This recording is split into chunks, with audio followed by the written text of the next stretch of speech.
Good evening, Facets. Hey, did you really come out to the movies tonight to watch TV?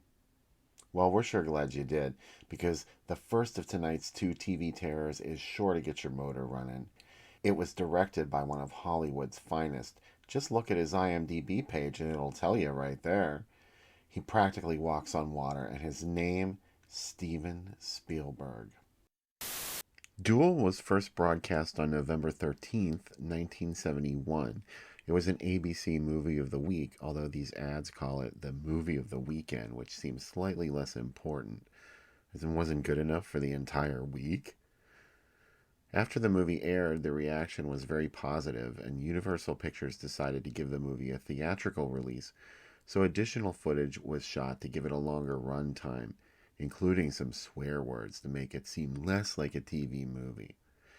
It wasn't unusual for an American TV movie to get a theatrical release in other countries, but Duel actually played theaters in the United States as well, most notably in 1983 when it was reissued alongside features like Joysticks and Ator, the Fighting Eagle.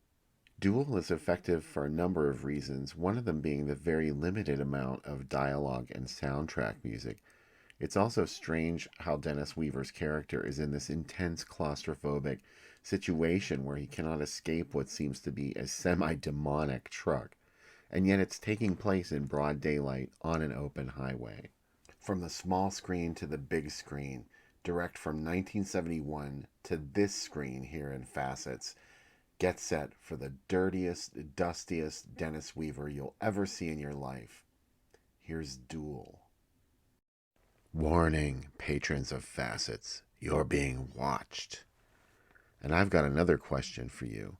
If you were Lauren Hutton, living in a fabulous apartment, and suddenly you started feeling like someone was watching you through a telescope, what would you do?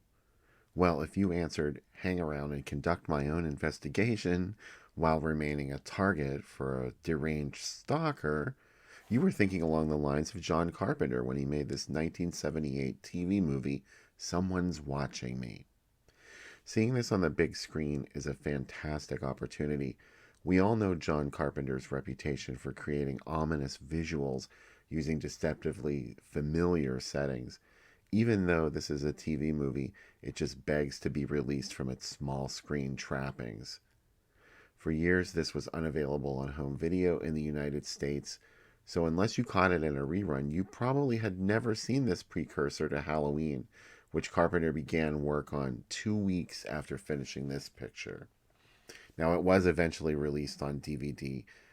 Thankfully, it's much more familiar now to audiences, and here it is on the screen at Facets this evening. One thing that I find interesting about the production of Someone's Watching Me is I can recall this must have been around 1980. It was after the mega success of Halloween. There was an interview with John Carpenter, probably in Fangoria magazine, where he was talking about potentially making a sequel. And one of the ideas he hinted at was that they were thinking about setting it in a high-rise apartment. And it made me wonder, is he going to go back and mine Someone's Watching Me for some potential situations for Laurie to be trapped in with the shape hot on her heels? Who knows? Anyway, get set for a movie that's surely going to make you nervous about looking out your windows when you go home tonight. Here's Someone's Watching Me from 1978, directed by John Carpenter.